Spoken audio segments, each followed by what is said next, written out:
Пламен Георгиев се казвам, от Димитровград, баща съм на едно от децата участници в БГ футболни проби, Стефан Георгиев. Какво ви направи обаче впечатление, защото сте имали възможност да наблюдавате в YouTube записите, живите предавания, видяхте го и в игрова обстановка, виждате как се работи тук БГ футболни проби?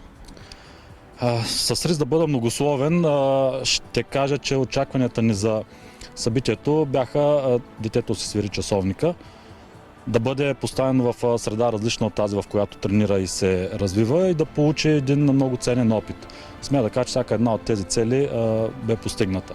Това, което видях от репортажите в YouTube и въобще от живите излъчвания, ми направи впечатление с наистина неподобаващ професионализъм, надхвърли очакванията ми това събитие и го казвам не защото детето е скаутирано, както вие сам споменахте, а защото го мисля.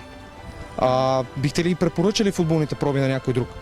Аз препоръчвам и нашия треньор в ФК Димитровград 47 година, но всеки трябва да опита от това начинание. Ако не скаутиране, ние нямахме такива нагласи, нямахме такива очаквания. Радваме се, че се получи, но със сигурност по-важно е новата среда, извеждането от рутината на децата, заниманието с треньори, които ми направиха изключително добро впечатление. Аз един от тях съм възможно да наблюдавам и с работа му в клуб, на турнири.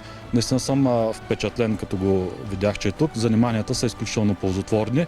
Сигурен съм, че понеже знам, че винаги става дума и за такси, всеки лев, който би дал родител в името на това да развива детето, се струва в това начинание.